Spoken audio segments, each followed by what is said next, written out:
Good morning friends. मैं doctor VK Mishra from gastro लेबर hospital Swaroopnagar Kanpur.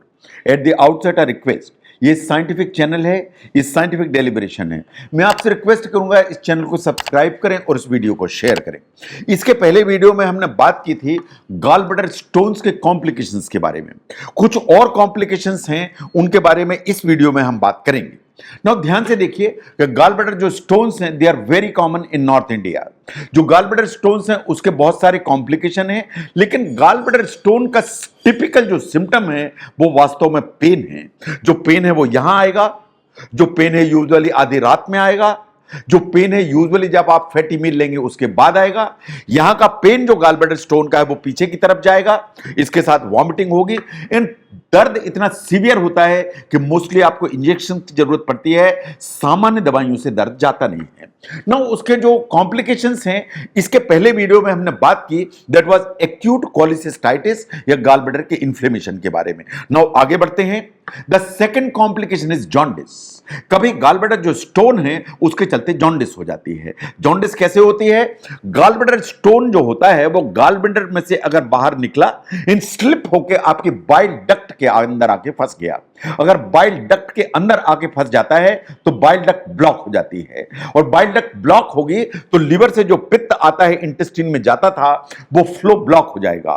वो फ्लो ब्लॉक होगा तो जो बाइल है वो आपके ब्लड में फैलने लगेगा, वो ब्लड में फैलेगा तो आपको जॉन्डिस हो जाएगी। अगर बाइल डक्ट ब्लॉक हो गई स्टोन के चलते तो जॉन्डिस डेवलप होगी। आपकी आंखों में, स्किन में, सब में पीलापन दिखाई देगा। आपका जो यूरिन है वो बहुत डार्क कलर की हो जाएगी, ऑलमोस्ट सरसों के तेल के कलर की हो जाएगी। अगर कंप्लीट ब्लॉक हो गया है बाइल डक्ट में तो जो लैट्रिन है वो व्हाइट कलर की हो जाएगी। आपको पूरे बॉडी में खुजली होने लगेगी। इसके अलावा बाई एंड लार्ज कभी कभी ठंड देकर फीवर भी आने लगता है। ये बाइल डक्ट स्टोन की सिम्टम्स में से है। कभी कभी ऐसा होता है कि जो स्टोन स्पॉन्टेनियसली पित्ती की नली में से होता हुआ आंख में स्लिप कर जाता है। अगर ऐसा हो गया then you are very lucky कि निकल गया, तो धीरे धीरे जॉन्डिस जो है ना वो कम हो जाएगी।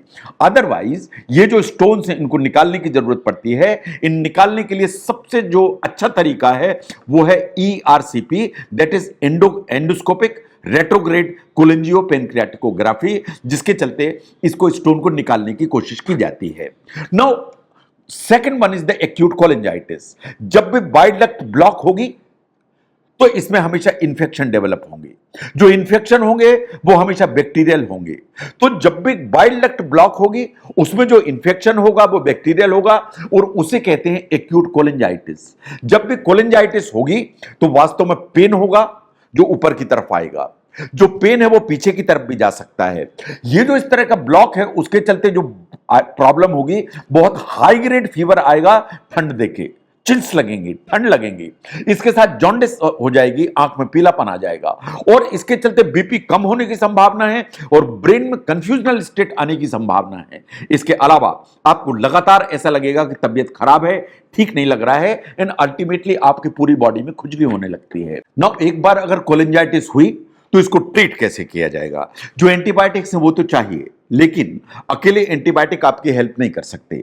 ये एंटीबायोटिक के अलावा जो बाइल डक्ट है उसको ड्रेन करने की जरूरत है, ताकि लिवर से जो बाइल बनता है वो बाइल डक्ट के थ्रू इंटेस्टाइन में प्रॉपर आए।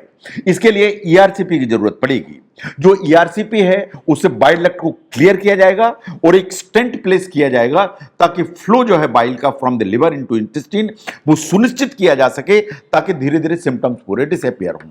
Now the most dreaded complication of the gall bladder stone is the acute pancreatitis. Now अगर आप एक्यूट पेनकिटाइटिस को देखें, ये गॉल ब्लैडर स्टोन का बहुत सिग्निफिकेंट कॉम्प्लिकेशन है।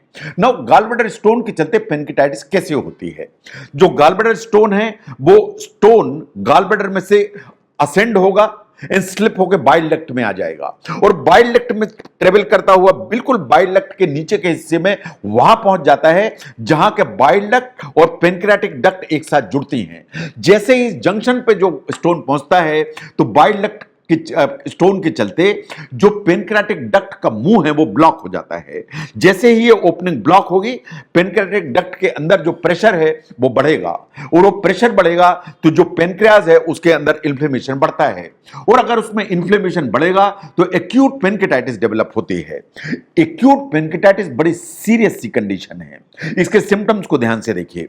यहां पर सडन पेन होगा, सीवियर पेन होगा, अनबेरेबल पेन होगा। ये जो दर्द है ये ऊपर की तरफ जाएगा, पीछे रीढ़ की हड्डी की तरफ जाएगा। हमेशा ऐसा लगेगा पेन यहां पर बैठा हुआ है। ये पेन लगातार बढ़ता ही चलता चला जाता है अंटिल कि एक प्लेटू की तरफ पहुंच जाए। जब एक कांस्टेंट जो न हो जाता है पेन, जो यहां से पीछे तक आपको महसूस होता है, इस स्टेज में अगर आप पानी भी पिएं, थोड़ा सा भी कुछ खाने की कोशिश करें, तो पेन बहुत तेज हो जाता है और अनबेरेबल हो जाता है। आप अगर आगे की तरफ झुक के बैठते हैं तो पेन आपको कम महसूस होता है। अगर आप नीचेस्ट पोजीशन में हो जाते हैं, या जैसे छोटे बच्चे घोड़े बन जाते हैं, उस तरह की पोजीशन आप अडॉप्ट करेंगे तो पेन कम हो जाएगा। आप करवट पर लेते हैं, पांव जो है ना ऊपर की तरफ कर लेते हैं, तो करवट पांव ऊपर की तरफ करने से पेन हमेशा कम हो जाएगा। ये प्रोन पोजीशन या पेट के बल आप लेटते हैं तो भी दर्द आपको कम होगा, बट ये पेन डिसअपियर नहीं होता है। Is a very significant problem.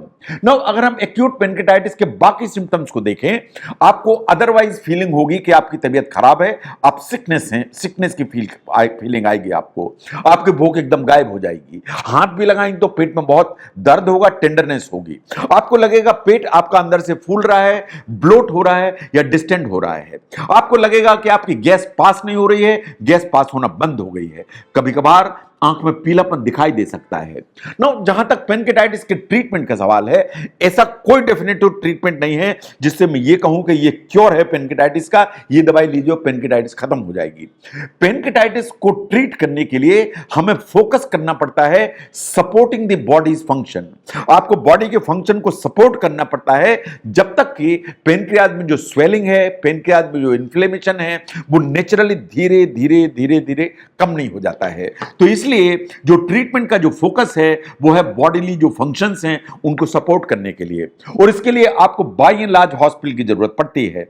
आपको इंट्रावीनस फ्लूइड चाहिए, आपको पेन रिलीफ के लिए मेडिसिन चाहिए, आपको न्यूट्रिशनल सपोर्ट चाहिए, और अगर कोई कॉम्प्लिकेशंस डेवलप हो रहे हैं, जैसे इंफेक्शन डेवलप हो रहा है, यूरिन का आउटपुट कम हो रहा है, या सांस में कोई दिक्कत हो रही है, तो इनके लिए आपको डिपेंडिंग अपॉन दी कॉम्प्लिकेशन उस सपोर्ट की जरूरत है। इंफेक्शन है तो एंटीबायोटिक चाहिए, यूरिन आउटपुट गड़बड़ हो रहा है तो फ्लूइड बढ़ाने की जरूरत है, लेकिन अगर सांस में दिक्कत आ रही है तो ऑक्सीजन बाइपेप से लगा के कभी वेंटिलेटरी सपोर्ट की जरूरत पड़ जाती है। लेकिन अगर हम एक्यूट पेनक्रियाटाइटिस को देखें तो जो ट्रीटमेंट होता है by and large with in a weeks time 90% plus लोग धीरे धीरे इस समस्या से बाहर आ जाते हैं। In most of the people 5 से 10 दिन के अंदर हॉस्पिटल का रिक्वायरमेंट उनका खत्म हो जाता है, इन घर जाकर धीरे धीरे इंप्रूव कर जाते हैं। और एक बार एक्यूट पेनक्रियाटाइटिस पूरी तरह से ठीक हुई, पेनक्रियाज पूरी तरह से ठीक हुआ, तो आपको वास्तव में गॉल ब्लैडर जो स्टोन है या जो गॉल ब्लैडर में स्टोन है, कोलिसिस्टेक्टमी कराने की जरूरत है, और अगर बाइल डक्ट में स्टोन है तो उसको रिमूव कराने की जरूरत है। तो अगर आप ध्यान से देखें कि गॉल ब्लैडर स्टोन बहुत सारे कॉम्प्लिकेशंस लेके चलता है। ये जो कॉम्प्लिकेशंस हैं ये कभी कभी बहुत सीवियर हो सकते हैं, लाइफ थ्रेटनिंग हो सकते हैं, इनको प्रॉपर मैनेज कराने की जरूरत है। एक्यूट जो कोलिसिस्टाइटिस है, इसके पहले वीडियो में मैंने बात की, ये कॉम्प्लिकेशन है जो सीरियस कॉम्प्लिकेशन है। जॉन्डिस उसके बाद मैंने बात की जो बाइल डक्ट में स्टोन आ जाने के कारण होती है, उसको आपको क्लियर कराने की जरूरत है। उसके बाद मैंने बात की कि बाइल डक्ट में इंफेक्शन डेवलप हो जाए, कोलिंजाइटिस डेवलप हो जाए, उसको ट्रीट कराने की जरूरत है। And the last not the least is the acute pancreatitis जो जानलेवा हो सकती है, इसको आपको प्रॉपरली ट्रीट कराने की जरूरत है। तो गॉल ब्लैडर जो स्टोन है उसमें जो दर्द आता है वो उसका सामान्य सिम्टम है। गॉल ब्लैडर स्टोन इतने सारे कॉम्प्लिकेशन के लेके चलता है, इसके कॉम्प्लिकेशन आपके ध्यान में होना चाहिए ताकि आप गॉल ब्लैडर स्टोन की प्रॉब्लम्स को नजरअंदाज ना करें और उनको एकदम नॉर्मल ना समझें। अगर गॉल ब्लैडर स्टोन के कॉम्प्लिकेशंस को समझने में ये वीडियो आपको हेल्प करता है तो जरूर शेयर करें। मैं doctor VK Mishra from gastro liver hospital, Swaroop Nagar, Kanpur. Thank you very much.